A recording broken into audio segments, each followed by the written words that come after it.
श्रीमान् वेङ्कटनाथार्य कवितार्किककेसरी वेदान्ताचार्यवर्यो मे सन्निधत्तां सदा हृदि।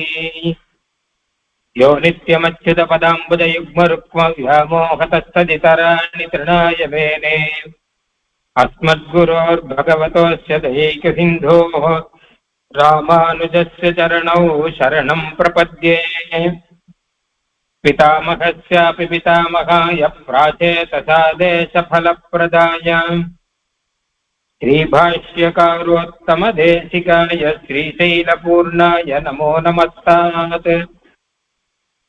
पूजन्तं राम रामेति मधुरं मधुराक्षरम् आरुह्य कविताशाखां वन्दे वाल्मीकिकोकिलम्। आञ्जनेयमतिपाटलाननं काञ्चनाद्रिकमनीयविग्रहम् पारिजाततरुमूलवासिनं भावयामि पवमाननन्दनम्। जयत्याश्रितसन्त्रासध्वान्तविध्वंसनोदयः प्रभावान् सीतया देव्या परमव्योमभास्करः।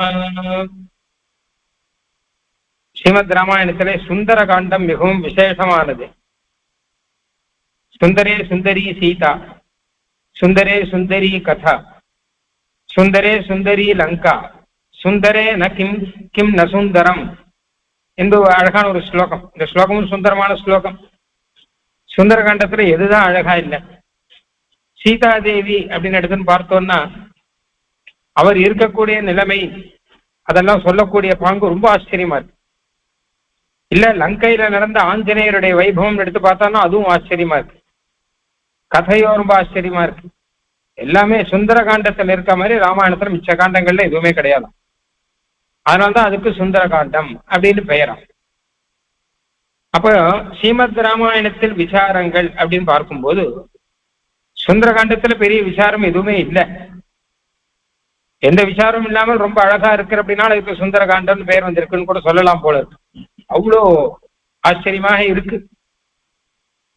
எத்தனையோ அதுல உள்ள அர்த்தங்கள், எத்தனையோ பாவங்கள் எல்லாம் கொட்டி கிடக்கக்கூடிய இடம் இருந்தா கூட சுந்தர காண்டத்துல முதல்ல லௌகிகமாக ஒரு விஷயம், அப்புறம் நம்ம சம்பிரதாயத்துல ஒரு விஷயம், இந்த ரெண்டையும் பார்த்துட்டு அதுக்கப்புறம் பொதுவாக ராமாயணத்துல என்னென்ன சந்தேகங்கள் இருக்கு அதெல்லாம் நம்ம பார்க்கலாம். அதனால்தான் சுந்தர விசாரம். சுந்தர விசாரம்னா அழகான விசாரம். ராமாயணத்துல எந்த விசாரம் பண்ணாலும் அழகான விசாரம். அதனால அழகான விசாரங்கள்லாம் பார்க்கலாம். முதல்ல சுந்தர காண்டத்துல லௌகிக ரீதியில ஒரு சின்ன கேள்வி நிறைய பேருக்கு இருக்கு. சீதா பிராட்டி பொய் சொன்னார் அப்படின்னு ஒண்ணு இருக்கு. பெருமாள் ராமனும் பொய் சொல்ல மாட்டார், சீதா பிராட்டியும் ஒரு நாளும் பொய் சொல்ல வேண்டிய அவசியம் இல்லை. ஆனா ஒரு இடத்துல அவர் பொய் சொன்னார்னு அதுலயே ராமாயணத்திலேயே அழகா வரும். சீதா பிராட்டியோட கூட ஆஞ்சநேயர் வந்திருந்து சில விஷயங்களை எல்லாம் விஜாபனம் பண்ணார் அப்படின்னு பார்த்தோம். விஜாபனம் பண்ண அந்த வேலைங்கிறது பிம்மால வேலை. அது கிட்டத்தட்ட பிராம முகூர்த்த வேலை, 3 மணி 4 மணி அந்த மாதிரி ஒரு சமயம். அப்பதான் அவர் வர்றார். அவர் சாயங்காலம் தேட ஆரம்பிச்சவர் இங்க அங்க தேடி முடிச்சு ராத்திரி எல்லா இடத்தையும் தேடிட்டு கடைசியில பிம்மாலதான் கண்டுபிடிச்சார் அவர்.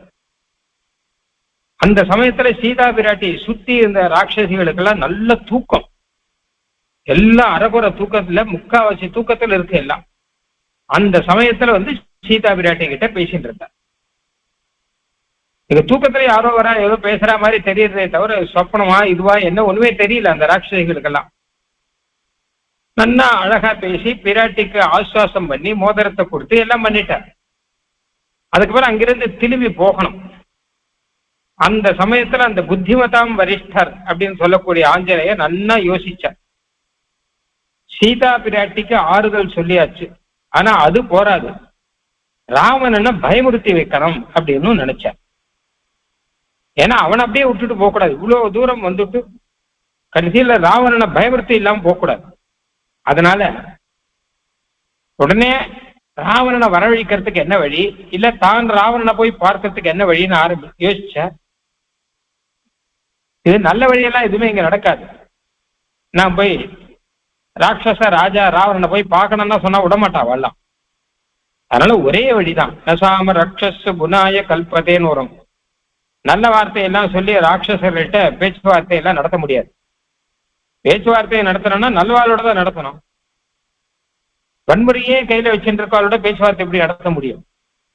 அதனால ஒரே வழிதான். பராக்கிரமஸ்வேவ மமாத்ய ரோச்சதே. பராக்கிரமம் தான் வழி, வேற வழி கிடையாதுன்னு சொல்லிட்டு அங்க இருக்க மரங்களை எல்லாம் பிச்சு போட்டு அசோகவனத்தை துவம்சம் பண்ண ஆரம்பிச்சார். அந்த மரம் கீழே படபட்டான்னு விழறதா, அந்த சப்தத்தை கேட்டு இந்த ராட்சசிகளை எழுந்துட்டு என்ன சத்தம் கேட்கறதே பார்த்தான்னா மரமெல்லாம் கீழ் விழுந்து போட்டுருக்கு. என்ன மரத்தை போய் யார் முறிச்சு போடுறா அப்படின்னு பார்த்தா வானரம் நிக்கிறாரு. உடனே அதுங்களுக்கு கொஞ்சம் ஸ்ட்ரைக் ஆச்சு. செத்தானுடைய சீதா பிராட்டி கிட்ட யாரோ பேசியிருந்தா மாதிரி இருந்தே, இதுதானா அது அப்படின்னு மெதுவா சீதா பிராட்டி கிட்ட கேட்டா. அவெல்லாம் இந்த குரங்கு உங்க கூட பேசியிருந்தது போல இருந்தது, உங்களுக்கு எப்படி தெரியும்? அரைக்குறை தூக்கத்தில் நாங்க ஏதோ பார்த்தா மாதிரி இருந்தது, யார் இந்த குரங்கு சொல்லு அப்படின்னு மிரட்டுறா. அதாப்ரவீத் ததா சாத்வி சீதா சர்வாங்க சுந்தரி ரக்ஷசாம் பீம ரூபாணாம் விஜ்ஞானே மம கா கதி. அப்ப சீதா பிராட்டி அழகா சொன்னார், யார் இதுன்னு என்ன கேட்டா எங்களுக்கு தெரியும், நீங்க தான் சொல்லணும். உங்க ஊருக்கு யாருக்கு வரா, யார் வரா, யார் போறான்னு எனக்கு எப்படி தெரியும்? யாரும் வராத இடத்துல என்ன வைக்கணும் தானே இங்க கொண்டு வந்து சிறை வச்சிருக்காரு உங்க ராஜா. அப்போ இங்க யார் வருவா யார் வரமாட்டா அப்படிங்கறதெல்லாம் உங்களுக்கு தான் தெரியும். யூயமே வாபிஜானீத யோஜம் யத்வா கரிஷ்யதி அஹிரேவ ஹ்யஹேஃபாதான் விதாராதி ந சம்சயஹ. இந்த ராட்சச லோகத்துல என்ன நடக்கும்னு ராட்சசர்கள் உங்களுக்கு தான் தெரியும், எங்களுக்கு தெரியாது. அதெல்லாம் பாம்பின் கால் பாம்பரியும் தமிழ்ல சொல்லுவா இல்லையா? பாம்பு போன வழி பாம்புக்கு தான் தெரியுமா, பாம்பு எந்த வழியில போச்சு அப்படிங்கிறது பின்னாடி பாம்புக்கு தெரியும். எறும்பினுடைய கால் கூட எறும்புக்கு தெரியும், எறும்பு எந்த வழியில போச்சுன்னு பின்னாடி ஒரு எறும்பு கரெக்டா கண்டுபிடிச்சு வந்துடும். அது மாதிரி உங்க வழி என்ன உங்களுக்கு தான் தெரியும், எனக்கு தெரியாது. அகமப்யஸ்ய பீதாஸ்மி, எனக்கும் ரொம்ப பயமா இருக்கு அப்படிங்கிறா. நீங்களாம் ஏதோ இந்த குரங்க பார்த்து பயப்படுறங்க இல்லையா, அந்த மாதிரி எனக்கும் ரொம்ப பயமா இருக்கு. ஏன்னு கேட்டா யாரு இருந்திருக்கா என்ன தெரியலையே அப்படின்னு எனக்கும் அதை நினைச்சா பயமா தான் இருக்கு. அது மாத்திரம் இல்ல, எனக்கு ஒரு சந்தேகம் கூட இருக்கு.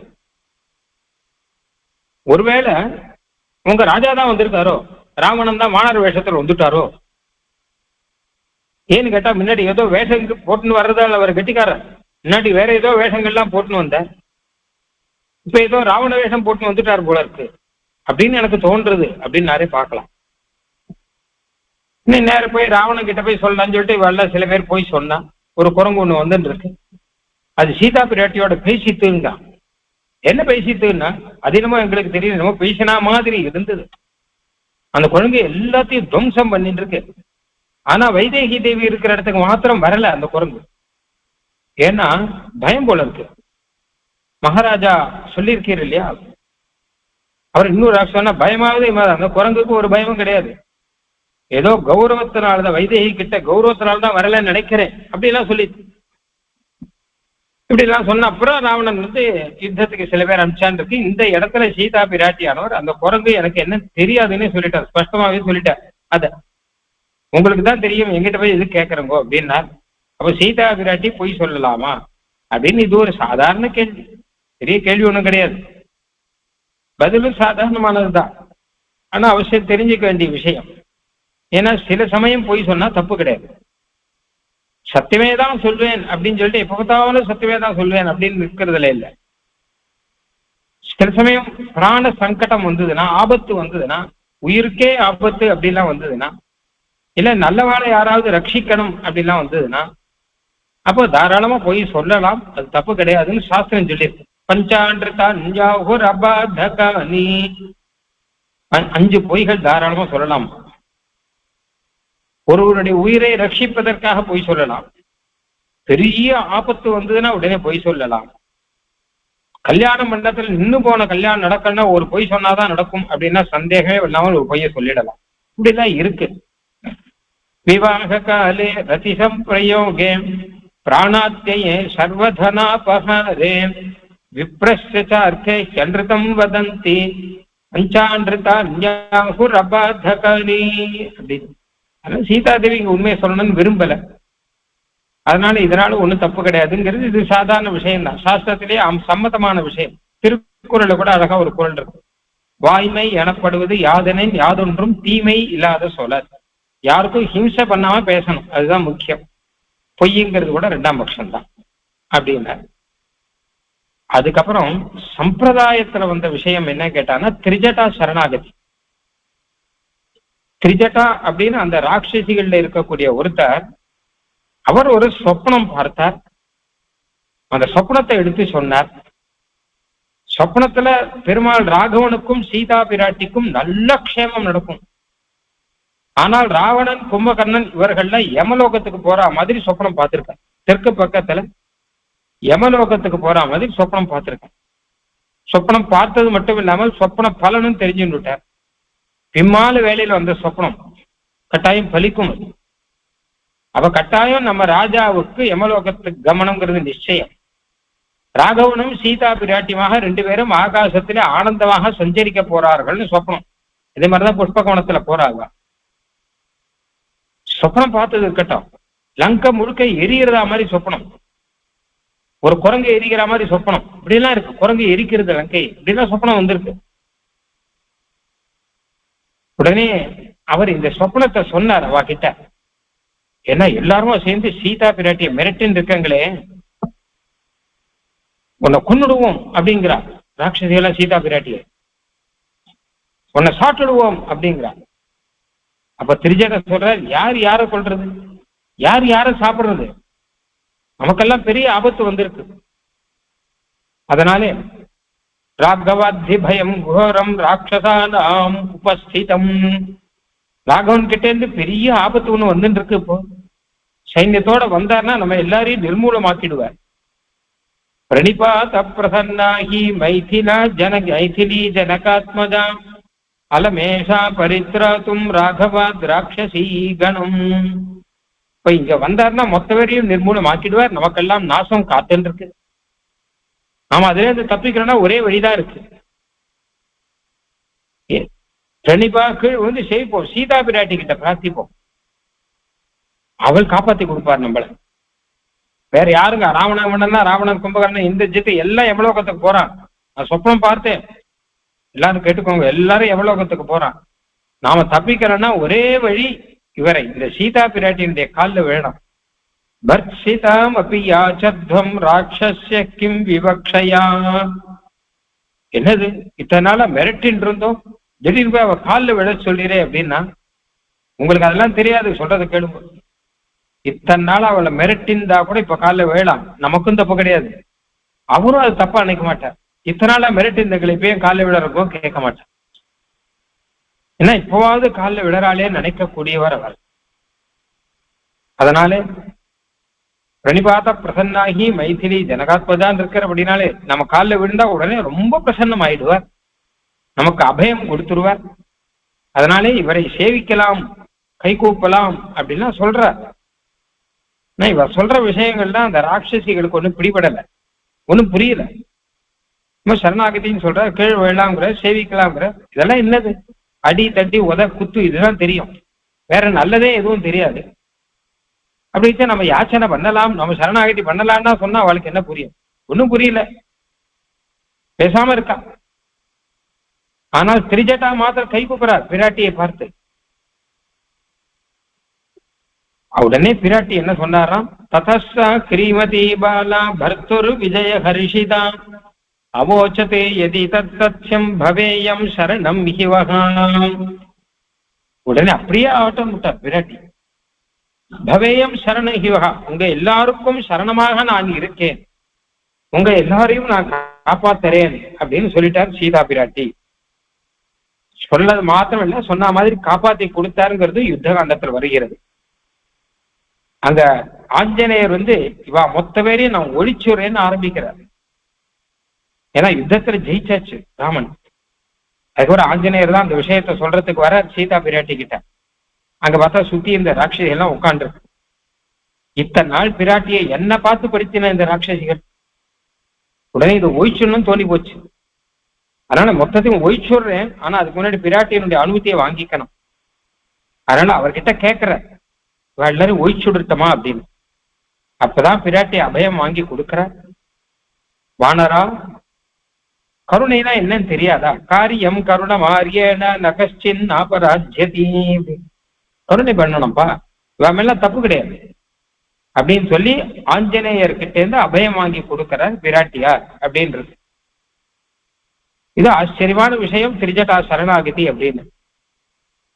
இங்க என்ன சந்தேகம் அப்படின்னு கேட்டா, திரிஜட்டா சரணாகதி பண்ணார்னு இருக்கட்டும், அவருக்கு அபயம் கொடுத்தார் பிராட்டின்னு இருக்கட்டும்.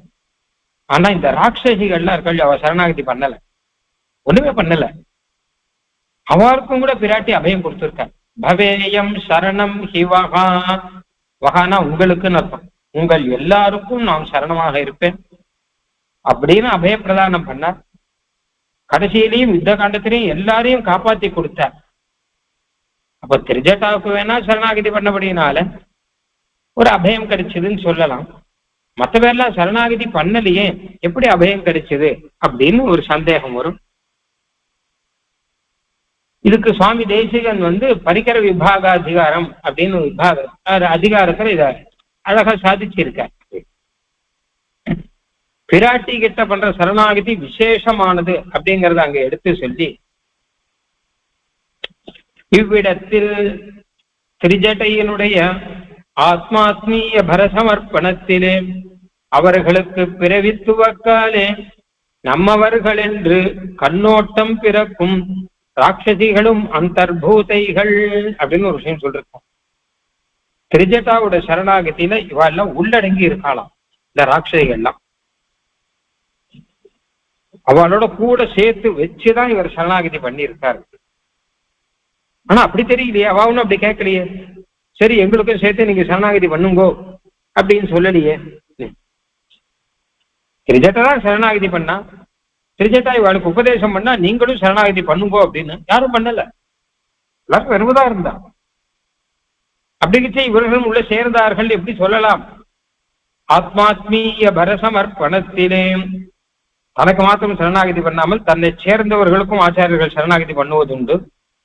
அந்த ரீதியில திரிஜட்டா, அவளை சேர்ந்தவர்கள், ராட்சசிகள் எல்லாருக்குமாக இப்ப அபயம் கிடைச்சிருக்கு. ஆனா இவாள்லாம் எனக்கு சரணாகதி பண்ணுங்கன்னு சொல்லலையே அப்படின்னா அழகா சொல்றார் சுவாமி. இப்படி உபதேசிக்க ராட்சசிகள் விலக்காத மட்டே பற்றாசாக பிராட்டி தன் வாத்சல்யாதிசயத்தானே பவேயம் சரணம் ஹிவகா என்று அருளி செய்தார். திரிஜட்டா உபதேசம் பண்ணார் அவளுக்கெல்லாம்.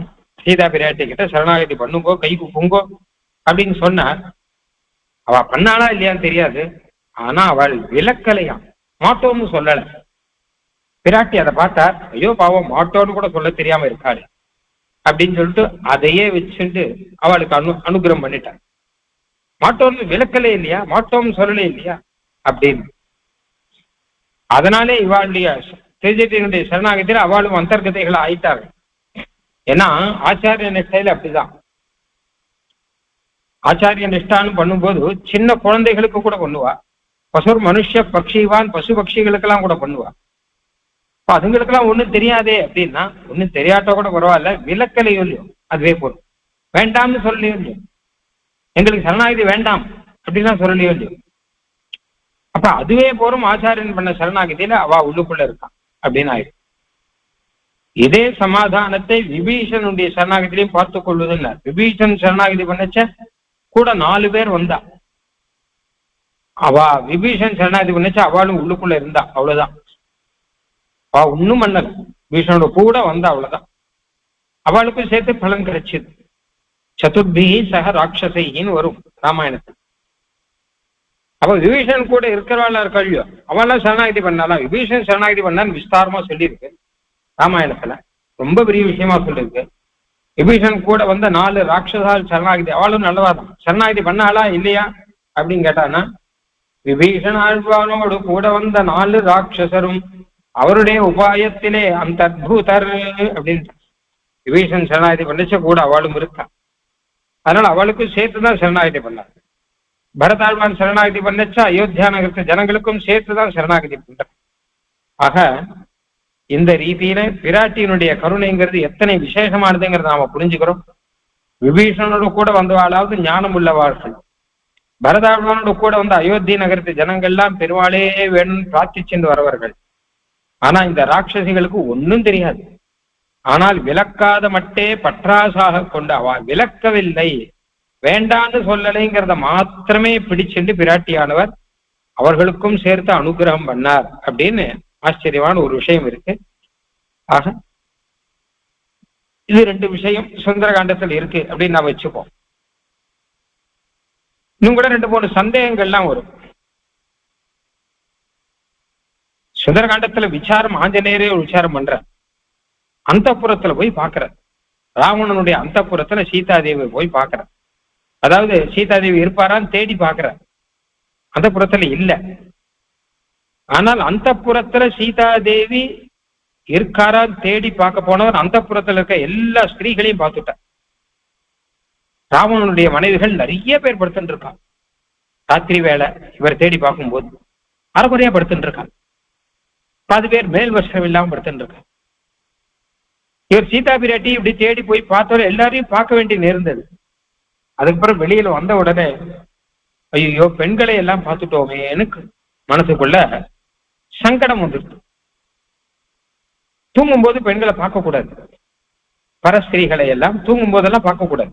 அதை எடுத்துக்கிட்டே போகக்கூடாது, அவ தூங்குற இடத்துக்கிட்டே போகக்கூடாது. ஆனா இவர் பிரம்மச்சாரி, இவர் போய் பார்த்துட்டார். அப்புறம் இவரே சமாதானம் சொல்லிக்கிறார், நான் பார்த்தனே தவிர என் மனசுல தப்பான அபிப்பிராயம் ஒண்ணும் இல்லையே. நான் மனசுல சீதாதேவிய மாத்திரம்தான் வச்சுட்டு இருக்கேன், வேற யாரையும் வச்சுக்கல. மனோஹி ஹேது சர்வேஷாம் இந்திரியானாம் வினிகிரஹீம் அப்படின்னு சொல்லிட்டு ஆஞ்சநேயர் தச்சமே சுவியவஸ்திதம், மனசு எனக்கு நன்னா வியவஸ்திதமா இருக்கு, எனக்கு எந்த குறவும் இல்லைன்னு அவரே சமாதானம் சொல்லிக்கிறார்னு வரும். அவ்வளவுதான். அதனால இதுல இதுக்கு மேல பெரிய விசாரணை ஒன்றும் கிடையாது. ஒருத்தர் ஒரு கேள்வி கேட்டார், சீதாதேவியை ஆஞ்சநேயர் எப்படி கண்டுபிடிச்சார் அப்படின்னு.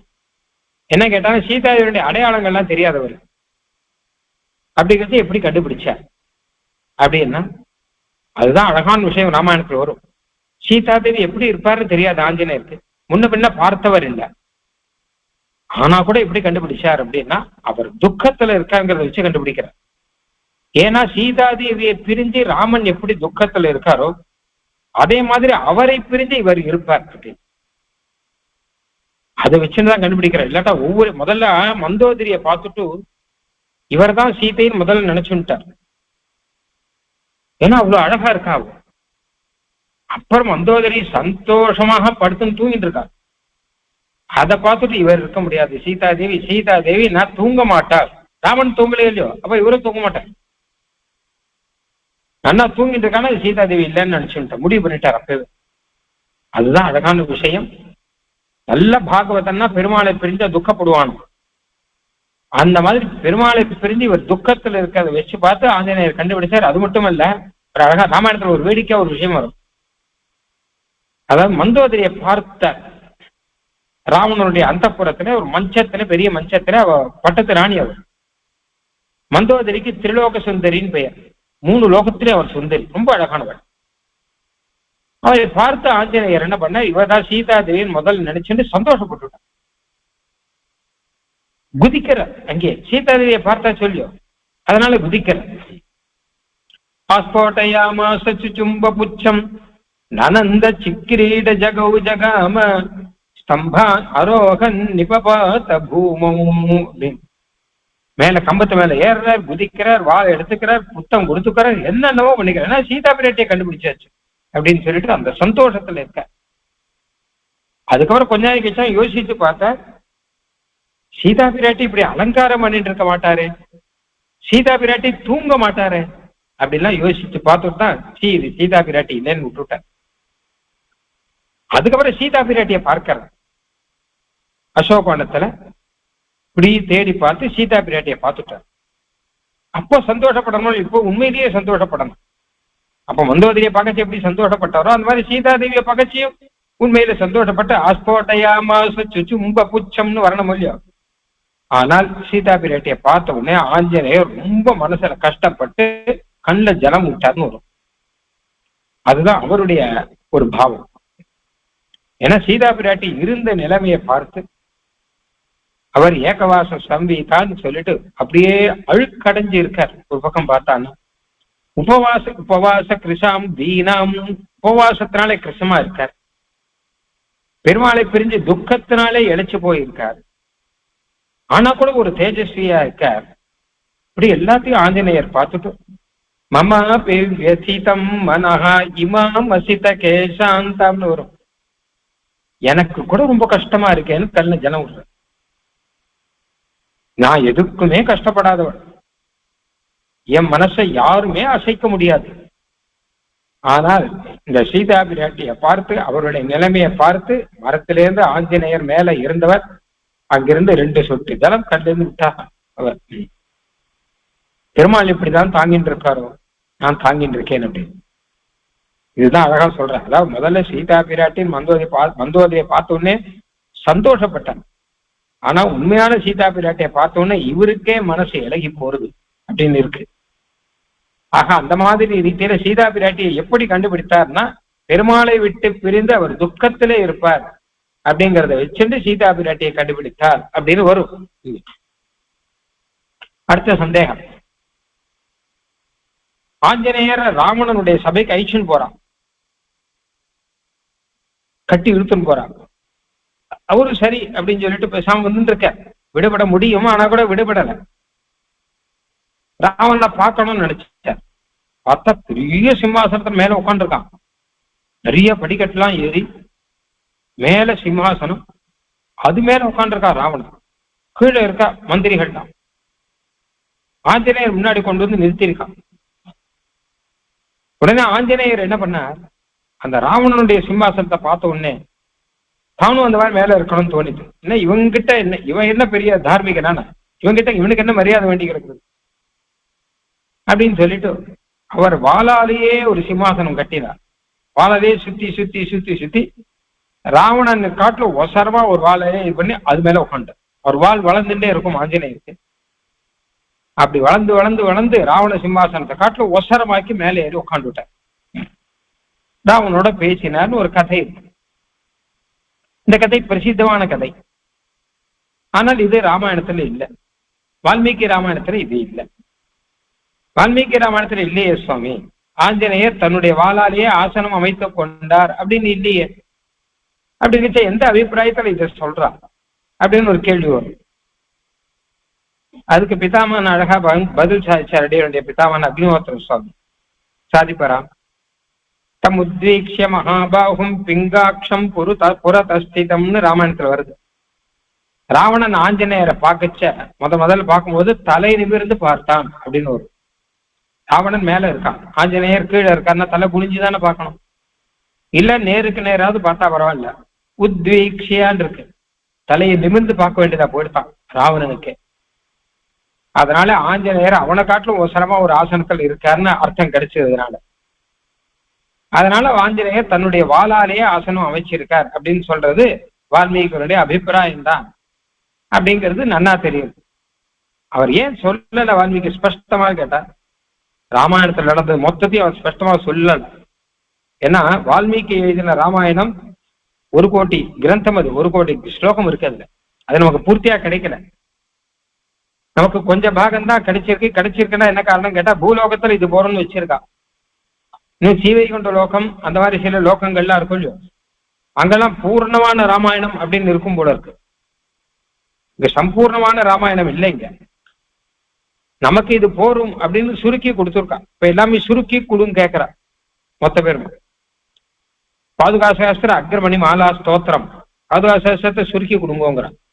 அந்த மாதிரியாக ராமாயணத்தை சுருக்கி நமக்கு கொடுத்துருக்காரு. அதுல சிலதெல்லாம் சூச்சகமாக இருக்கும். அந்த சூச்சகத்தை வச்சுட்டு நாம தெரிஞ்சுக்கிறோம், அவ்வளவுதான். இதுக்கு நிறைய உதாரணம் இருக்கு. ஒரு உதாரணம், தீட்சிதம் விரத சம்பன்னம் வராஜினதரம் சுச்சிம் குரங்க சிருங்க பாணிஞ்ச பஷ்யந்தி த்வா பஜாம்யஹம்னு ஒரு ஸ்லோகம் அயோத்தியா கண்டத்துல வரும்.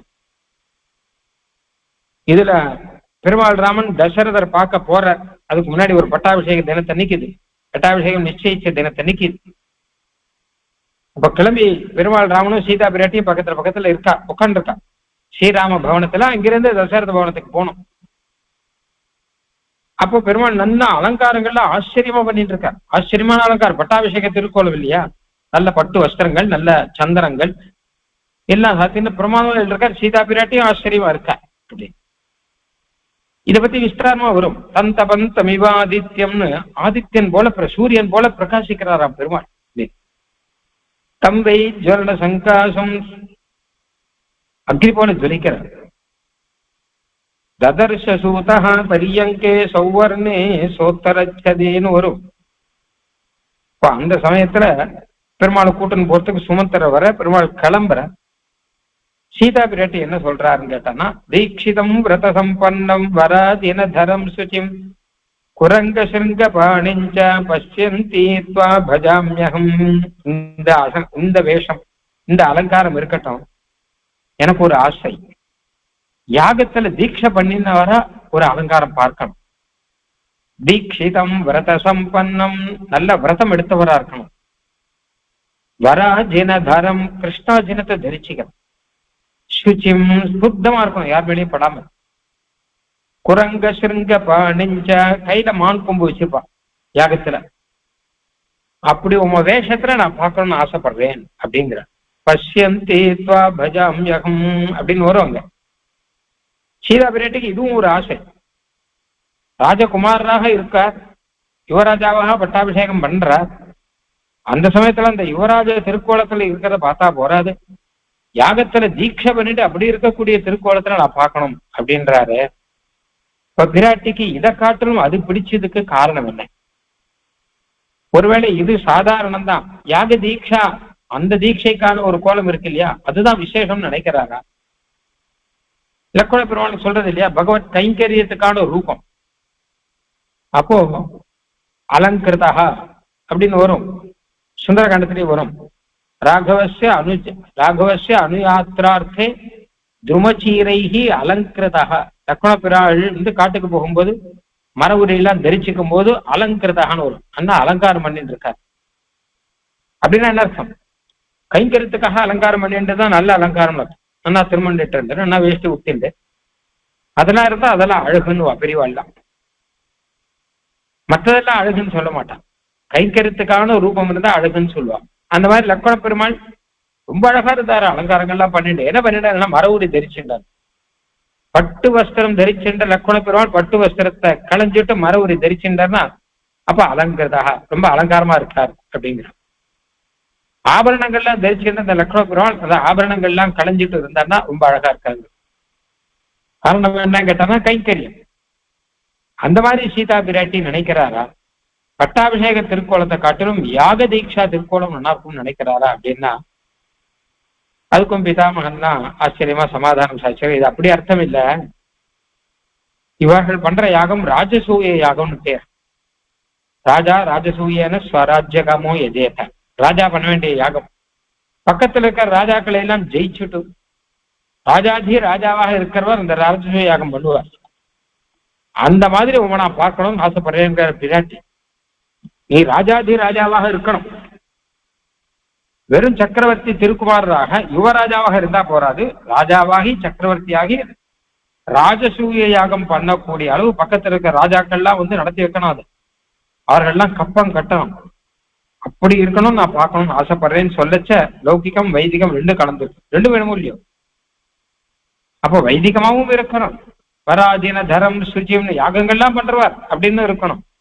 அதே சமயம் ராஜாவாகவும் இருக்கணும் அப்படின்னு ரெண்டும் வருதோ இல்லையோ அப்படின்னு அந்த ஸ்லோகத்துக்கு அர்த்தம் அப்படின்னு சொல்லுவார். ஆக அந்த மாதிரி ரீதியில தீட்சிதம் விரத சம்பன்னம் அப்படிங்கிறதுக்கு ஒண்ணுக்குமே பாவார்த்தம் உள்ளுக்குள்ள இருக்கு. வால்மீகியுடைய ஸ்லோகங்கள் காவியங்கள்ல உள்ளுக்குள்ள பாவார்த்தங்கள் நிறைய இருக்கும். ஏதாவது ஒரு பதத்தெல்லாம் காமிச்சிருப்பார். ஆக அடுத்தது ஒண்ணு பார்த்தோம்னா மாரீச்சனுடைய கதை இது லௌகிகமான ஒரு கேள்வி, ராமாயணத்துல இல்ல. மாரீச்சன பெருமாள் பாலகாண்டத்திலே கொண்டு இருக்கலாம், கொல்லாது விட்டுட்டார். அந்த விட்டபடியினால்தான் கடைசியில் வந்து அவன் பிரச்சனை பண்ணான். அப்போ முதல்ல கொண்டு இருந்தா இத்தனை பிரச்சனை வந்திருக்காது இல்லையோ. ஏன் அவர் விட்டுட்டார்? பெருமாள் விட்டுட்டு கடைசியில ஏமாந்து கஷ்டப்பட்டு இருக்காரு அப்படின்னு ஒரு சந்தேகம். அதுவும் ஒன்றும் பெரிய சந்தேகம் இல்லை. ஏன்னா மாரீச்சன் திருந்திட்டான்னு வருது. ராமாயணத்துல வேற ஒரு கதை ஒண்ணு சொல்றேன் கேளுங்க. ராவணன் ஒரு சமயம் என்ன பண்ணான், லங்கையிலேருந்து கிளம்பி நேர காட்டுக்கு வந்தான். தண்டகாரனுக்கு வரான். தம் மகரிஷி கணைர்ஜுஷ்டம் சுபர்ண கிருத லக்ஷணம் நாம்னா சுபத்ரம் ஞக்ரோதம் ததர்ஷ தனுதா தனதானுஜஹாம். தண்டகாரண்யத்துல மகரிஷிகள்லாம் எங்க நிறைய பேர் வாசம் பண்றாங்களோ அந்த இடத்துக்கு வரான். தண்டகாரண்யத்திலே பல இடம், ஏகப்பட்ட இடம் இருக்கும் இல்லையோ, அதெல்லாம் எல்லாத்தையும் விட்டு மகரிஷிகள் இருக்கிற இடத்துக்கு வந்தான். ரொம்ப லட்சணமாக சாந்தமாக இருக்கக்கூடிய இடம். அங்க அழகான ஒரு ஆல மரம், அது கிட்ட வந்தான். ததர் சாஸ்திரம மேகாந்தே ரம்யே புண்ணியே வனாந்தரே. அந்த இடமே புண்ணியமான இடமா அது. ஏன்னா மொத்தம் மகரிஷிகள்லாம் இருக்கா, சாத்திகமா இருக்கு, ராட்சசர்கள்லாம் கிடையாது. அந்த இடத்துல அங்க ஒரு ஆசிரமம் இருந்தது. நேரம் அந்த ஆசிரமத்துக்குள்ள போனோம்னு போனான். தந்து கத்வா பரம்பாரம் சமுத்திரஸ்த நதீபதேஹே ததர்ஷ ஆசிரமம் ஏகாந்தே ரம்யே புண்ணியே வனாந்தரீம். புண்ணியமான ஸ்தலம் சமுத்திர தீரத்துல இருக்கு போலக்கு. அது சமுத்திரத்தை தாண்டி வரான். சமுத்திரத்தை தாண்டி இந்த கோதாவரி கிட்டதான் வர. அங்க சாந்தமான இடத்துல ஒரு ஆசிரமத்தை பார்த்தா. ஆசிரமத்துக்குள்ள வரான் ராவணன். தத்ர கிருஷ்ணா ஜினதரம் ஜட்டா வல்கலதாரிணம் ததர்ஷ நியதாகாரம். உள்ளுக்குள்ள போட்டான்னா முனி வேஷம். ஒரு முனிவர் உட்காந்துருக்கார். கிருஷ்ணா ஜினதரம், மான் தோழன் குடிச்சுட்டு இருக்கார். ஜட்டா வல்கலதாரிணம், ஜட தரிச்சுட்டு இருக்கார், மரவுரி தரிச்சுட்டு இருக்கார். ததர்ஷ நியதாகாரம், தபஸ் பண்ணிட்டு இருக்கார். ஆகாரங்கள்லாம் குறைச்சுண்டு உடம்பெல்லாம் இழைச்சு போய் தபஸ் பண்ணிட்டு இருக்கிற ஒருத்தரை பார்க்கிற ராவணன் பார்க்கறான் அங்க. இதெல்லாம் ராமாயணத்துல இருக்கு. அப்ப யார பார்த்தா இந்த கதை என்ன நாங்க கேள்விப்பட்டவே இல்லையே. இப்படி ஒரு புண்ணியமான இடத்துக்கு வந்து ஒரு ஆசிரமத்துக்குள்ள புகுந்து யார பார்த்தான் அப்படின்னா, ததர்ஷ நியதாகாரம் மாரீச்சம் நாம ராட்சசம். மாரீச்சன்கிறவனை பார்த்தான்னு வரும். ஆக அந்த பாலகாண்டத்தில் விட்டு போன மாரீச்சன் தான் ஒரு ஆசிரமத்தை கட்டிண்டு ரிஷிகள் மாதிரி உட்காந்து தபஸ் பண்ணிட்டு இருக்காருன்னா அவனை எப்படி பெருமாளுடைய பானம் திருத்திருத்து. பெருமாளுடைய பானம் எல்லாரையும் கொன்னுடுங்கிறது மாத்திரம் இல்லை, திருத்த வேண்டியவாளை திருத்தும். திருந்தாதவர்களை தான் அது கொல்லணும், இல்லாட்டா கொல்ல வேண்டிய அவசியம் இல்லையே. மாரீச்சன் திருத்தி இருக்கார் பெருமாள். அவன் தபஸ் பண்ணிட்டு இருக்கான் உட்காந்து. அந்த மாரீச்சன் கிட்ட ராவணன் பேசலாம். அவன் ஏன்பா இந்த ராவன் ஒருத்தன் வந்திருக்கான், அஞ்சாம நம்ம கிட்ட 14,000 பேரை கொண்டுட்டான்பா. இவனே வழி இல்லாம வந்திருக்கா, ராஜ்யத்தை விட்டுட்டு வந்திருக்கான் காட்டுக்குன்னு கண்ணாபுரம் நெய்ய ஆரம்பிச்சான். அப்ப மாரீச்சன் சொல்றான், நச்ச தர்ம குணைர்ஹீனஹ கௌசல்யா நந்தவர்தனஹ ந தீக்ஷ்ணஹ நச்ச பூதானாம் சர்வேஷாம் அஹிதே ரதஹ. என்ன சொல்ல பைத்திய மாதிரி உளறிட்டு இருக்க.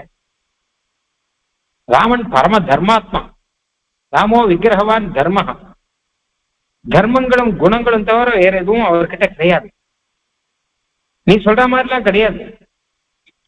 ந ராமஹா கர்க்கசஹா தாத நா வித்வான் நா ஜிதேந்திரியா. ராமன் குரூரமானவன், 14 பேரை கொல்லுட்டான்னு நினைக்காத. அவ சண்டை போட போயிருப்பா, அதனால தான் கொல்லுப்பான், இல்லாட்டா பண்ண மாட்டான். இவ என்ன பண்ணா, இந்த 14,000 பேர் என்ன பண்ணா, ஏன் போய் சண்டை போட்டா அப்படின்னு கேளு அப்படின்னு சொல்லி ராமனுடைய குணங்களை எல்லாம் எடுத்து சொல்லி ராமோ விக்கிரகவான் தர்மஹா அப்படின்னு சொல்லி ராவணன் கிட்ட அன்றுத்தம் துஷ்கிருதம் செய்வ நைவத்தும் கர்த்துமர்ஹசி. ராவணன் கிட்ட மாரீச்சன் சொல்றான், கண்ணாம் நான் உளராத. முதல்ல ஆன்றுத்தம் பொய் சொல்லக்கூடாது, துஷ்கிருதம் அறகுறையா கேட்டுன்னு சொல்லக்கூடாது, எதுவானாலும் நன்னா கேட்டுன்னு சொல்லணும். நான் அவன் 14,000 பேர் கொண்டு இது மொத்தமா சொல்லிட்டு இருப்பா. என்ன நடந்தது, ஏது நடந்தது, எதுக்காக நடந்தது, அவர் எப்படிப்பட்டவர், அதெல்லாம் சொல்ல. சூர்பனுடைய காதி முக்கியம் அறுத்துட்டார்னா ஏன் அறுத்தார்? சூர்பனகா வைதேகி பிராட்டியை அபகரிச்சுட்டு போறா. அப்ப வேற வழி இல்லாமல் தானே அது அறுக்க வேண்டியதா போயிடுச்சு. அதனால நல்லா யோசிச்சு பார்த்தா எல்லாம் புரியும்பா. ராமோ விக்கிரகவான் தர்மஹா அப்படின்னா சொல்றது மாரீச்சன். ராவணன் புரிஞ்சுக்கல, உனக்கு புரியாது அது. ஏன்னா அவ சொல்றதை கேட்டு நீ வாட்டுக்கு சொல்லிட்டு இருக்கேன். எனக்கு எப்படி தெரியும் கேட்டியா? நான் சின்ன வயசுல ராமனை பார்க்கும் போதே முடிவு பண்ணிட்டேன். அஜாத வியஞ்சன ஸ்ரீமான் பத்மபத்ர நிபேக்ஷண காகபக்ஷதரோ தன்வி சிகி கனகமாலயா சோபயம் தண்டகாரண்யம் தீப்தேன ஸ்வேன தேஜசாம் அதிருஷ்யத ததோ ராமோ பாலச்சந்திர இவோதிதா. சின்ன வயசுல விஸ்வாமித்திர யாகத்துல அப்ப ராமனை பார்த்தேன். ஏதோ சின்ன பையனாச்சேன்னு நினைச்சேன். மகாவீரன் தெரிஞ்சு மாத்திரம் இல்லாமல் எவ்வளவு அழகா இருந்தான் தெரியுமா? எத்தனை சோபை! நல்ல குணங்கள் இருந்தா முகத்திலையும் சோபை வரும். மனசுல நல்ல எண்ணங்கள் இருந்தா முகமும் பிரகாசமா இருக்கும். எப்போ யாருக்காவது கெடுதல் பண்ணிட்டே இருக்கணும் அப்படின்னும் இல்ல அவன் என்னை இப்படி பண்ணிட்டா இவன் என்ன அப்படி பண்ணிட்டான்னு இதே நினைச்சுட்டே இருந்தா முகமும் அதுக்கேற்ற மாதிரி தான் இருக்கும். பெருமாளுடைய முகம் பிரசன்னமா இருந்துதான். அப்ப ரொம்ப அழகா இருந்தாருன்னு அந்த ரூபத்தை எத்தனை 25 வருஷம் கழிச்சு மாறிச்சு இப்ப சொல்றான். அப்ப ராமன் எப்படி இருந்தாருங்கிறத அப்படின்னா அதையே நினைச்சுட்டு இருக்கான். அப்படியே என்ன சொல்ற வழக்கம் கேட்டான்னா ஆணி அடிச்சு செவுத்துல மாட்டுற மாதிரி தன் மனசுல மாட்டி வச்சிருக்கான் பெருமாள் ஸ்ரீராமனுடைய போட்டோவை. விஸ்வாமித்திர ஸ்ரீராமனை அழிச்சுன்னு போகும்போது ராமன் எப்படி இருந்தார் நமக்கு தெரியாது. ஆனா மாரீச்சன் சொல்லிதான் தெரியும். அஜாத வியஞ்சன ஸ்ரீமான் பத்மபத்ர நிபேக்ஷண காகபக்ஷதரோ தன்வி சிகி கனகமாலையா. நல்ல குடுமி வச்சுண்டு சொர்ண மாலைகள்னால அந்த குடுமையை முடிச்சு போட்டிருக்க. கழுத்திலையும் சொர்ண மாலை இருக்கு. இன்னும் மீச கூட முளைக்கல. சின்ன வயசுல ஒரு பாலச்சந்திரஹா, பாலச்சந்திரன்னு சொன்னா எப்படி இருக்கும் அந்த மாதிரி இருந்தார்னு சொல்றார். நாள் கழிச்சு மாரீச்சன் சொல்றான். ஆக மாரீச்சனை நன்னா திருத்தி அவர் பெருமாள் ராமனையே நினைக்கும்படி பண்ணிட்டார். அதனால்தான் பெருமாள் ராமன் தானே அவனை சம்ஹாரம் பண்ணிட்டார். எப்படி சம்ஹாரம் ஆயிடுச்சு? ராமனை கொன்னுடுவான் போல இருந்தது. உன் கையால சாகிறத காட்டிலும் பெருமாள் கையால சாகிறேன்னு சொல்லிட்டுதான் மாரீச்சன் கிளம்பினான். பெருமாளே தன் கையால வதம் பண்ண மாரீச்சன் ஹா சீதே லக்ஷ்மணா அப்படின்னு அவளுடைய நாமங்களை சொல்லிட்டு பிராணத்தியாகம் பண்ணான்னு இருக்கிறபடினால பெருமாள் மாரீச்சனுக்கு அனுகிரகம் பண்ணி இருக்கார் அப்படின்னு தான் தெரிகிறது. மாரீச்சனுடைய மான் தோலை கூட தாம் போட்டுக்கணும் அப்படின்னு பரிகர்மித நிர்பர தர்ப மாரீச்சமாயா மிருகச்சர்ம பரிகர்மித நிர்பர தர்பாஸ்தரணான்னு வரும் ரகுவீர கத்தியத்துல. அந்த மாதிரி ஆச்சரியமா நடந்துட்டார். நல்லவாளா இருந்தா நல்லது. இங்க மாரீச்சன் ஒருத்தன் பாக்கி வச்சார். அங்க மாதிரி இந்த 14,000 பேரை ஜனஸ்தானத்தை ரதம் பண்ணிச்சா அகம்படன் ஒருத்தன் அவனையும் நிறுத்தி வச்சுட்டார். அகம்பனை போச்சுட்டான். 13,999 பேர் போயிட்டான். அகம்படன் ஒருத்தன் மாத்திரம் போச்சுட்டான். நேரா ராவணன் கிட்ட போய் விஷயத்த சொல்றவனே இந்த அகம்பனுங்கிறவன் தான். அழகா போய் விஷயத்த சொல்றான். அது சொல்றதோடு மட்டுமல்ல, அவன் பெருமாள் ஸ்ரீராமனுடைய குணங்களை திருப்பி திருப்பி எடுத்து சொல்றான் ராவணன் கிட்ட. முதலே சொல்லிட்டான், மகாராஜா என்னை வதம் பண்ணக்கூடாது, நான் சொல்ல போற விஷயம் அப்படின்லாம் சொன்னான். அசாத்திய குபிதோ ராமகா விக்ரமேண மகாயசாகாம். ஒரு தரமும் ஒவ்வொரு குணமா சொல்றான். 3 தடவை சொல்றான் அகம்பனை. அசாத்திய குபிதோ, உன்னால ஜெயிக்க முடியாது ராவணா. ஆபகாயாஸ்து பூர்ணாயாக வேகம் பரிஹரேச்சரைஹி. பெரிய நதி பிரவாகம் மேலேருந்து கீழே கொட்டினா அதை அஸ்திரம் போட்டு அந்த பிரவாகத்தை நிறுத்தக்கூடியவன் ராமன் அப்படின்னா சொல்ற. அப்படின்னா அகம்பனன் சொல்றான். எதுக்கு சொல்றேன்? இவெல்லாம் விட்டு வச்சானா இவெல்லாம் அப்படி ஈடுபடுறவர்கள். பெருமாளுடைய குணத்திலையும் பெருமாளுடைய சௌந்தரியத்திலையும் ஈடுபடுறவாள் சரி விட்டு வைக்கிறார் பெருமாள். சூர்பனுக்கு கூட கிட்டத்தட்ட அந்த மாதிரிதான். காது மூக்கு போச்சே தவிர பெருமாளுடைய அழகையே நினைச்சுட்டு இருக்காங்க. என்ன அழகா இருக்காரு, என்ன அழகா இருக்காரு. கரங்கட்டியும் போய் சொல்றான், உன்னுடைய காது மூக்கெல்லாம் போச்சே, காது மூக்க அறுத்தது யாருன்னு கரன் கேட்கறான். அப்ப சூர்பனகா சொல்றார், அங்கதான் பஞ்சவட்டின்னு ரொம்ப அழகா 2 பேர் இருக்காரு. பதிலே தருணோ ரூபசம்பன்னோ சுகுமாரோ மகாபலம் புண்டரீக விசாலாட்சோ சீரகிருஷ்ணா ஜனாம்பரம். நேர போ, இது வரைக்கும் இந்த மாதிரி அழகர்களை நான் பார்த்ததே கிடையாது. நேர போய் பஞ்சவட்டியில பார்த்தா அழகா 2 பேர் உட்காந்துருக்கா, அதான் வேற அடையாளமே வேண்டாம். அவளுக்கு என்ன அடையாளம் வேணும்? இப்படி இருப்பா, அப்படி இருப்பா, இவா அவா மரபுரியும் எதுவும் வேண்டாம். சூர்பனகையை பொறுத்த வரைக்கும் ஒரே அடையாளம், தருணம் ரூபசம் பன்னவும், அழகான 2 இளைஞர்கள் இந்த பூலோகத்துல யாரும் கிடையாது, இவாளுக்கு மாத்திரம் இருக்கக்கூடிய அடையாளம் அப்படின்னு சூர்பனக சொல்றான். அதனால ஏதோ ஒரு விதத்திலே பெருமாளிடம் ஈடுபட்டவர்கள்னா அவ பொழைச்சிடுவான். விபீஷன் கூட பொழைச்சிட்டார். விபீஷன் சரணாகதி பண்ணார். அதெல்லாம் இல்லாட்டா கூட பெருமாள் என்ன பண்றாங்க கேட்டா கூடிய வரைக்கும் ரட்சிக்கலாம் தான் பாக்குறார் அப்படின்னு தெரியுது. அதனால்தான் மாரீச்சனுக்கும் நல்ல கதையை கொடுத்திருப்பார் பெருமாள் அப்படின்னு நாம சொல்லிக்கலாம். ஏன்னா அவனை திருத்திட்டார் அப்படிங்கிறபடினால. ஆக இதே மாதிரி பல இடங்கள்ல ஆச்சரியமான விஷயங்கள்லாம் வந்துட்டு இருக்கு. ஆனா கூட பெருமாள் ராமன் கிட்ட சில தோஷங்கள்லாம் சொல்றா, சில பேர் மேலோட்டமா சொல்லுவா, ஜனங்கள் சொல்லுவா. சுவாமி தேசியன் சுபாஷித நீவில ஒரு ஸ்லோகம் சாதிச்சிருக்க.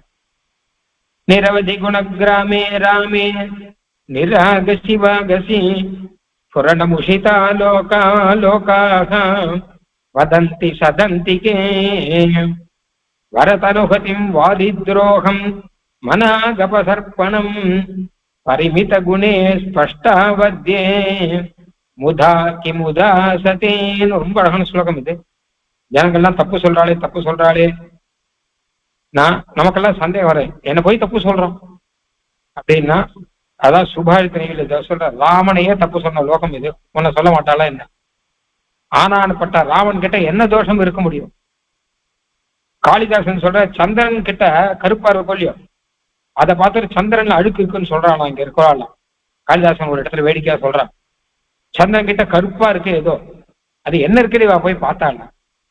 சந்திரலோகத்துக்கு போய் கருப்பா இருக்க என்ன ஏதுன்னு போய் பார்த்தாள். பார்க்காமே சந்திரன் கூட ஒரு பக்கம் அழுக்காதான் இருக்கான் அப்படின்னு சொல்லிட்டு இருக்கா இங்க இருந்து. இதுதான் லோகம்ங்கிறது.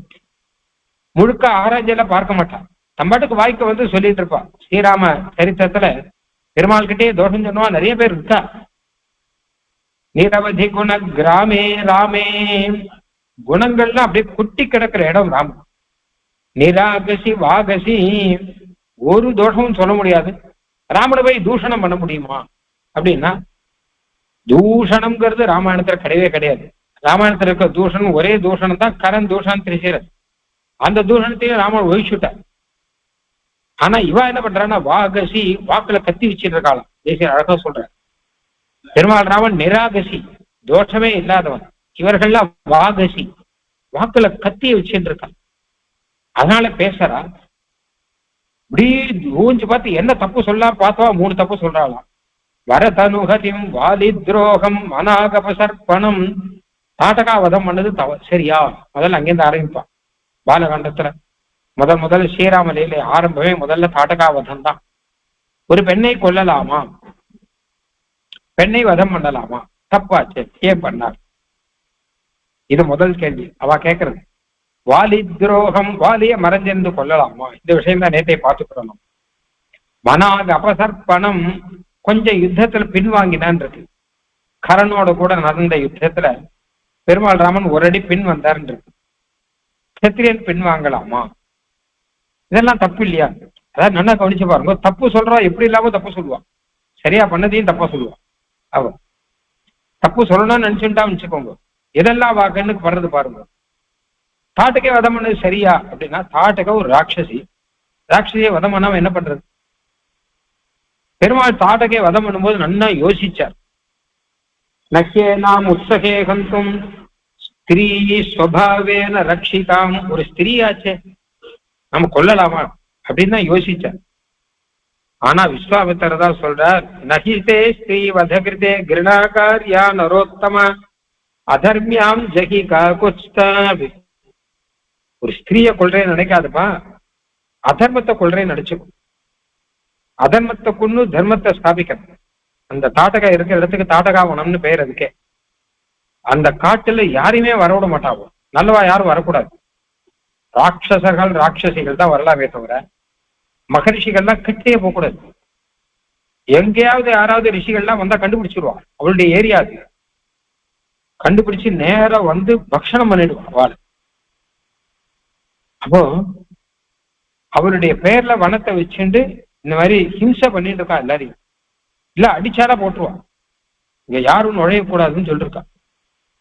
அதனால்தான் விஸ்வாமித்திரர் சொல்றார், இப்படிப்பட்டவளை கொண்டா தப்பே கிடையாது. அதர்மியாம் ஜகி காகுஸ்தம் தர்மோஹ்யஸ்ய நவித்யதே. அதர்மம் ரொம்ப அதர்மத்தை கொள்றதுன்னு வச்சுக்கோப்பா. அதர்மத்தை தர்மம் கொல்லணும் முடியும் எப்பவுமே. பெருமாள் அதெல்லாம் யோசிச்சு பார்த்தார். கடைசியா ஒரு முடிவு பண்ணார் கொல்லலாம்னு. ஏன் அப்படின்னு கேட்டான்னா, பிதுர் வச்சன நிர்தேசாத் பிதுர் வச்சன கௌரவாத் வச்சனம் கௌசிகஸ்யேதி கர்த்தவியம் அவிசங்கையாம். அப்பா சொன்னபடினாலே, அப்பா ஒண்ணு சொல்லி அனுப்பிச்சார். விஸ்வாமித்திரர் கேட்டு அவர் என்ன சொல்றாரோ அது செய்யல. சரி, பிதுர் அப்பா சொன்னபடினாலே அவர் வச்சனத்தில் இருக்க கௌரவம் ஒரு காரணம். ரெண்டாவது வச்சனம் கௌசிகஸ்ய, விஸ்வாமித்திரே சொல்லும் போது அவர் என்ன தர்மம் தெரியாதவர, அவரே சொல்லிட்டாருன்னா நம்ம செய்யலாம். பெரியவா என்ன சொல்றாரோ அதை செஞ்சிடும். நல்லதா கெட்டதா செய்யலாமா கூடாதா அப்படிங்கறதெல்லாம் அப்புறம் பார்த்துக்கலாம் அப்படின்னு ஒரு தர்மம் இருக்கும் இல்லையா, அதுல இருக்காரு அப்படின்னு சொல்லிட்டு அவர் தாட்டகாவதம் பண்ணார். அப்படின்னு யோசிச்ச போது தாட்டகாயானவள் கல்லெல்லாம் எடுத்து பெரிய பெரிய கல்லெல்லாம் எடுத்து போட்டாலாம். அதெல்லாம் ராமன் எல்லாத்தையும் சுக்கு தூள் ஆக்கினார். கல்லு மழையே பொழிஞ்சாலாம். பார்த்தாப்ப விஸ்வாமித்திரர் சொன்னார், இவெல்லாம் பொறுத்துட்டு இருக்காதுப்பா அப்படின்னா. ஏன்னா ராத்திரி வேலை ஆயிடுச்சுன்னா அவளுக்கு பலம் அதிகம். இருட்டுல கூட அவளுக்கு இடம் எல்லாம் தெரியும், இவளுக்கு ஒண்ணும் தெரியாது. அதனால தாட்டகாவதம் பண்ணார் அப்படின்னு வரும். அதனால தாட்டகாவதம் பண்ணான்னு பார்க்க கூடாதா? என்ன கேட்டான்னா அதர்மத்தை வதம் பண்ணார் அப்படின்னு பார்க்கணும். இதுக்கு 2-3 உதாரணங்கள்லாம் வேற அங்கேயே வந்திருக்கு. அதர்மத்தை வதம் பண்றது தப்பு இல்லை அப்படின்னு சொல்ற மாதிரி இருக்கு. ஸ்வபாகுபலம் ஆசிரித்யம். அப்போ அந்த மாதிரி ரீதியில காவிய மாதா நிஷூதித்தான்னு ஒண்ணு வரும். அங்க பகுபத்தினி காவிய மாதான்னு ஒருத்தி இருந்தா, அதாவது சுக்கராச்சாரியருடைய அம்மா. அவள் கொன்னுட்டா. ஏன்னா அதர்மத்துல இருந்தாள் அவள் அப்படிங்கிற காலத்தினாலே அவளை கொண்டு விட்டார்கள் வரும். அந்த மாதிரி 2-3 உதாரணங்கள்லாம் வேற சொல்ற. ஆக இதனால ஒன்றும் தோஷம் கிடையாது. யாரும் இந்த கேள்வி எல்லாம் இங்கதான் கேட்பா. கிருஷ்ணாவதாரத்துல யாரும் கேட்க மாட்டா. அங்கேயும் முதல்ல பூத்தனை தான் வதம் பண்ணார். இங்க தாட்டகா, அங்க பூத்தனா. கண்ணன் சின்ன குழந்தையா இருக்கச்ச பூத்தனா வதம் பண்ணான். அங்க யாரும் கேட்க மாட்டான் ஏன் பூத்தனா வதம் பண்ணான். ஏன்னா கேள்விக்கெல்லாம் அப்பாற்பட்டவன் கண்ணன். ராமன் கிட்டதான் கேள்வியே கேட்டு இருப்பான். அதனால்தான் சொல்ற தேசிகன், அதுதான் சொல்ற. ராமன் கிட்டையே கேள்வி கேட்டவான். வரதனுகதிம் வாலி துரோகம் மனாகப சர்ப்பணம். கொஞ்சம் பின்னாடி வந்தாராம். அதாவது கரனோட யுத்தம் நடக்கச்சு. அவன் என்ன பண்ணான், பெரிய கதா உண்டு, கதா யுத்தத்தை பிரயோகம் பண்ணான். பெருமாள் அஸ்திரத்தை பிரயோகம் பண்ணி அந்த கதா யுத்தத்தை சுக்குத்தூளாக்கினான். ஆயுதமே எதுவும் கிடையாது. அதுக்கப்புறம் பார்த்தான், பெரிய மரத்தை பிடிங்கி போட்டான். பெருமாள் அதையும் அஸ்திரம் போட்டு சுக்குத்தூளாக்கினார். அடுத்து இவன் எதை பிடிங்க என்ன பண்ண போறான், ஒண்ணும் கிடையாது.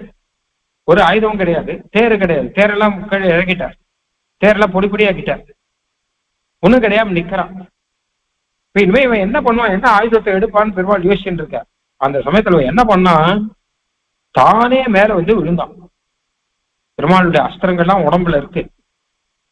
திடீர்னு ஆகாசத்துல ஊங்கி அவர் மேல அப்படியே விழுந்து அப்படி வந்துட்டான். இதை சட்டுன்னு பெருமாளை எதிர்பார்க்கிறேன். ஏதோ அஸ்திரம் எல்லாம் பிரயோகம் பண்ணி மந்திரங்கள்லாம் பிரயோகம் பண்ணி அஸ்திரம் போடுவானோ இன்னொன்னு பண்ணுவானு பார்த்தா ஆயுதங்கள்லாம் எதுவும் இல்லை.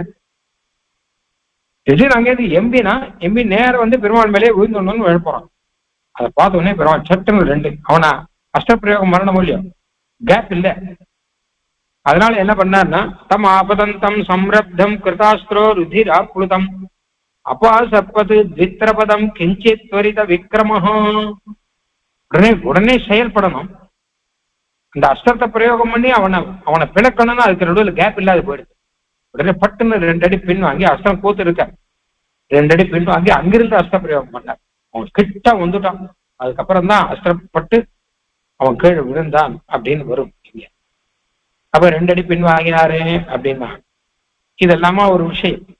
இதை எதுக்கு சொல்றாருன்னா, இது பாருங்க அழகா கரனோட யுத்தம். கரனோட மொத்த வெறியை கொண்டுட்டு கடைசியில கரன் தான் பாக்கி இருக்கான். தூஷணம் திரிசிரிசு 14,000 பேர் எல்லாரையும் கொன்னப்புறம் கரன் மாத்திரம் பாக்கி. அவனோட யுத்தம் நடக்குச்சுன்னா இது இப்படிப்பட்ட பராக்கிரமம் செஞ்சுட்டு இருக்கச்ச இவர், அதாவது யுத்தத்துல பின்வாங்க கூடாதுன்னு சொன்னா என்ன அர்த்தம் கேட்டா, முதுகு காட்டின்னு ஓடக்கூடாது, புறமுதுகு காட்டி ஓடுதல்னு பேர். அப்படி ஓடக்கூடாது, ஏன்னா க்ஷத்திரிய தர்மம், ஓடக்கூடாதுங்கிறது தர்மம். இவர் அப்படியெல்லாம் புறமுதுகு காட்டிலாம் ஓடலையே, ஒரு 2 ஸ்டெப் பேக்ல வந்தாதான் அவனை அடிக்க முடியுங்கிறதுக்கு தான் பேக்ல வந்தார். ஆனா தோஷம் சொல்றா, இதையே தோஷம் சொல்றா பாருங்க. அதனாலே சுவாமி தேசிகன் சொல்ற, ராமன் கிட்டேயே தோஷம் சொன்னவர்கள் உங்ககிட்டயும் தோஷம் கட்டாயம் சொல்லதான் சொல்லுவான். அதனால அப்படி சொல்லிட்டானே இப்படி சொல்லிட்டானே நினைக்காதுங்க, அவன் சொல்லுவான். அதை புரிஞ்சுக்கோங்க. அதுக்குன்னே ஒரு ஸ்லோகம், வரதனுகதிம் வாலி துரோகம் மனாகபசர்ப்பணம் பரிமித குணே ஸ்பஷ்டாவத்தே முதா கிமுதா சதே. அநேக குணங்கள் இருக்கிற ராமன் கிட்டே தோஷம் சொன்னவா, அநேக தோஷங்கள் இருக்கிற நம்ம கிட்ட தோஷம் சொல்லாம இருப்பாள, அவளை சொல்றதுக்கு நிறைய விஷயம் கிடைக்கும், ஆனா தாராளமாக சொல்லுவார்கள் அப்படின்னு வரும். ஆகையினால அப்படி தோஷமே இல்லாத பெருமாள் கிட்ட இவர்கள் தோஷம் சொன்னா கூட அதெல்லாம் உண்மையில தோஷம் இல்லை அப்படிங்கிறத நம்ம பெரியவர்கள்லாம் எடுத்து சொல்லியிருக்கிறார்கள். தாடகா வதத்திலையும் இந்த மாதிரி கர வதத்திலையும் வாலியினுடைய சம்மார விஷயத்துல எடுத்து பார்த்தோம். இதே மாதிரி அநேக விஷயங்கள் ஸ்ரீமத் ராமாயணத்துல இருக்கு, அப்பப்போ முடிஞ்சா பார்க்கலாம். ராமாயணத்துல வால்மீகி சொல்லலையேன்னு சிலதெல்லாம் கேட்க வேண்டாம், சொல்லாத சில விஷயங்கள் கூட செவி வழியாக உண்டு. ஆழ்வார் பாடுறாரு இல்லையா, குரங்குகள் மலையை நோக்க குளித்தித்தாம் புரண்டிட்டோடி தரங்கநீர் அடைக்கலுற்ற சலமிலா அணிலும் போலேன்னு அணில் கதை இருக்கு. சேது பந்தம் பண்ணச்சு அணில் சககாரம் பண்ணிட்டு பெருமாள் அனுகிரகம் பண்ணார் அப்படின்னு. அது ராமாயணத்துல இல்லை, வால்மீகி ராமாயணத்துல இல்லை. முதலே சொன்ன மாதிரி ராமாயணத்துல இருந்திருக்கு, நமக்கு கிடைக்கல. ஏன்னா பெரிய ராமாயணத்துல நமக்கு சுருக்கிதான் கொடுத்துருக்கான். ஆனால் பாரதத்துல கர்ணா கன்னிகையாக அதை கேட்டு கேட்டு கேட்டு வந்த கதையில் நிறைய உண்டு. ஆழ்வார்கள் நிறைய சொல்லிருக்க. பாதத்தால் நின்றினான் பான்புன்னு ஒரு கதை ஒண்ணு இருக்கு. ராவணனுக்கு பிரம்மா வதம் கொடுக்கச்ச வரம் கொடுக்கச்ச 10 தலையை எண்ணிட்டு இருக்காராம் பெருமாள், 1 2 3 4 அப்படின்னா கதைகள்லாம் நிறைய இருக்கு. இது எல்லாமே ராமாயணத்துல இருக்கிற கதைகள் தான் அப்படின்னு வச்சுக்கணும். நமக்கு தேவையான ஒரு அளவு மாத்திரம் போரும் நம்ம பாராயணம் பண்றதுக்காக அப்படிங்கிறதுக்காக இதை மாத்திரம் கொடுத்திருக்கிறார்கள். இதுல இன்னும் கூட 1 2 சந்தேகங்கள்லாம் வந்தான்னா அதெல்லாம் நம்ம பின்னாடி மெதுவாக பார்க்கலாம். தேசே தேசே கலத்ராணி தேசே தேசேச்ச பாந்தவாக தந்து தேசம் நபஸ்யாமி எத்திர பிராத்தா சகோதரகான்னு வரும். லக்ஷ்மணன் கீழ் விழுந்துட்டார் யுத்தத்துல. அப்போ பெருமாள் அழறார், யார் வேணா கிடைப்பாப்பா பந்துக்கள், லக்ஷ்மணன் மாதிரி ஒரு தம்பி கிடைப்பானான்னு சொல்ற. அதுல தந்து தேசம் நபஸ்யாமி எத்திர பிராத்தா சகோதரகான்னு வரும். லக்ஷ்மணன் போல ஒரு சகோதரன் கிடைப்பானா அப்படிங்கிற. இதில் தான் ஒரு சந்தேகம். சகோதரன் எப்படி லக்ஷ்மணன் சொல்லலாம்? சகோதரன்னா ஒரு தாய் வயிற்று பிள்ளைன்னு அர்த்தம். ஒரே வயிற்றுல சக உதரம், ஒரே வயிற்றுல பிறந்திருக்கணும், அப்பதான் சகோதரன் பெயர். இல்லாட்டா வேற வேற பொண்ணு விட்டு அண்ணன் தம்பி எல்லாம் சொல்றோமோ இல்லையோ, அதுக்கெல்லாம் பிராத்தான்னு பேர் உண்டு. பொதுவா பிராத்தாங்கிறது பொதுவாக பிரதர் அப்படின்னு வந்திருக்கு, அதுல இருந்துதான். ஆனா சகோதரன்னா கூட பிறந்தவன் சொல்றா தமிழ்ல, உடன் பிறந்தவன் கூட பிறந்தவன் அப்படின்னு. லக்ஷ்மண சகோதரன் சொல்றாரு. இதுலதான் எல்லாருக்கும் சந்தேகம். என்ன கேட்டான்னா, லக்ஷ்மணன் சுமித்திரனுடைய பிள்ளை, ராமன் கௌசல்யாவுடைய பிள்ளை. அப்படி இருந்துச்சு சகோதரன் சொல்லக்கூடாது, ஒரே உதரத்துல பிறந்தவர்கள் இல்லையே. ஆனா இங்க வந்திருக்கு எத்திர பிராதா சகோதரகான்னு லக்ஷ்மணன் சொல்லிருக்கார். எப்படி சொன்னார் அப்படின்னா, இதுக்கும் சமாதானம் அக்னிஹோத்திர சுவாமி தான் சாதிச்சார். சக உதரகா அப்படின்னா இந்த பானையினுடைய வயருக்கு உதரகான்னு பெயர். இந்த பானையில ஒரு பாயசத்தை கொண்டு வந்தார். யாகம் பண்ணும்போது புத்திரகாமேஷ்டி தசரதர் பண்ணும்போது ஒரு பாயச கும்பம் ஒண்ணு வந்தது. ஒரு புருஷர் கொண்டு வந்த அந்த பாயசத்தை சாப்பிட்டுதான் இவாளெல்லாம் பிறந்தா. ஆக முதல்ல பாயசத்தினுடைய கும்பத்துல அந்த அந்த பானையில பாயச ரூபத்துல இவாளெல்லாம் இருந்தா. அப்புறம் தானே குழந்தையா பிறந்தா. அதனால ஒரே வயத்துல பிறந்தாதான் பானையினுடைய வயிறு இருக்கொல்லையோ, அந்த ஒரே வயத்துல இருந்து பிறந்தவான்னு அர்த்தம் வச்சுக்கலாம் அப்படின்னு. அது எத்தனை சத்தியமான வார்த்தை. ஏன்னா ஒரு அதான் அழகான விஷயம் என்ன கேட்டான்னா, அந்த குடத்துக்கு பானைக்கு வயிறுன்னு தான் பேர். அந்த வயிறு கழுத்து இதெல்லாம் சொல்லுவான். புருத்து புத்திரம் உதர ஆகாரம்னா குடத்துக்கெல்லாம் பேர். அதனால சகோதரகான்னு சொன்னார். இந்த மாதிரி அநேக விஷயங்கள்லாம் இருக்கு. நம்ம மேற்கொண்டு சுந்தரகாண்டத்துல இதெல்லாம் சொல்லலாங்கிறதுக்காக சுந்தரமான விஷயங்கள்லாம் பார்த்தோம். நாளைக்கு யுத்த காண்டத்துல ரொம்ப முக்கியமான விஷயம் ஒண்ணு பார்க்கணும், நம்ம அதை பார்க்கணும். ஸ்வஸ்தி பிரஜாபிய பரிபாலயந்தாம் நியாயேன மார்கேன மகிம் மகீஷாஹ கோ பிராமணேபிய சுகமஸ்து நித்யம் லோகா சமஸ்தா சுகினோ பவந்து மங்களம் கோசலேந்திராய மகனீய குணாத்யய சக்கரவர்த்தி தனூஜாய சார்வபௌமாய மங்களம் கவிதார்க்கிக சிம்ஹாய கல்யாண குணசாலினே ஸ்ரீமதே வெங்கடேசாய வேதாந்த குரவே நமஹ.